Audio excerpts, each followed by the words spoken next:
Okay, y'all. You know that I've been posting a lot of praise and worship videos because of my love for Jesus Christ. And I'm trying to get over to people. And I'm using Facebook and YouTube to do it.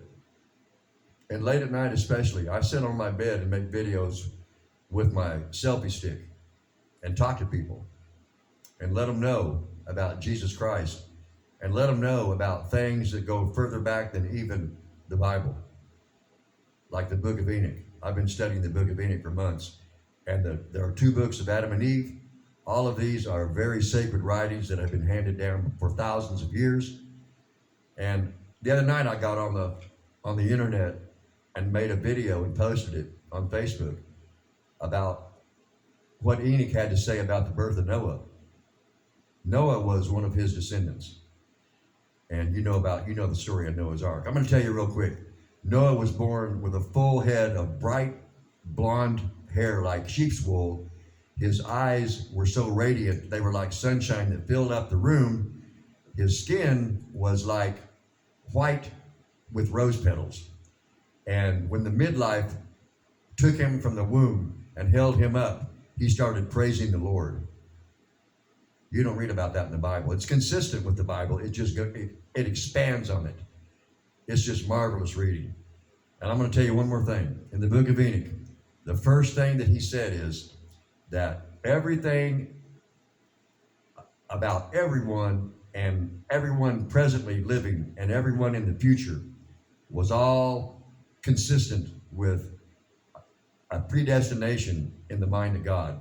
In other words, you and I were in the mind of God before the foundation of the universe. And everything that you and I do has already been predetermined. And free will is still involved with this, as you know. But that free will was a part of this predestination.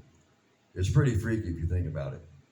Which means all you have to do is walk and do the best thing you can because it's already been programmed. So walk. Anyway, I'm gonna give Levon Helm a little love. Up on Cripple Creek, the band is one of my favorite groups, and if you aren't hip to them, you need to be. They are funky Americana, man. They're not together anymore, and Levon and Richard Manuel, and I believe even Rick Danko, the bass player, I think they're all dead. I know Robbie Robertson's still alive. I've read both of his books and Levon's books. And boy, Levon doesn't have a kind word to say about Robbie Robertson. I don't blame him.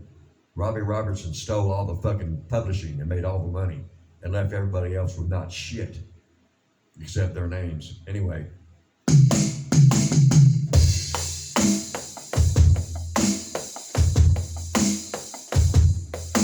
When I get off, oh, there's a mountain.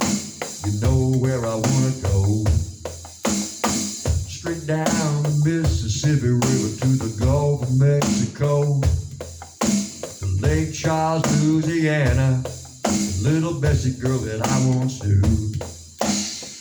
She told me just to come on by if there's anything she could do.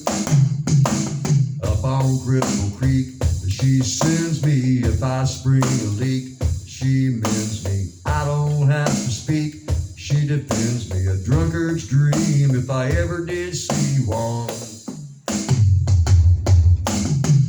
Good luck had stung me, to the racetrack we'd go. She bet on one horse to win and I bet on another to show. The odds were in my favor, I had 'em 5-1. When that nag turned around the track, sure enough she had won. Up on Cripple Creek, she sends me if I spring a leak. She mends me, I don't have to speak. She defends me, a drunkard's dream if I ever did see one. I took up all my winning, I gave little Bessie half. She tore it up and threw it in my face just for a laugh. Well, this just gave my heart a scar through the bottom of the feet. And I swore right then, as I took another pull, my Bessie can't be beat. Up on Cripple Creek, she sends me if I spring a leak. She mends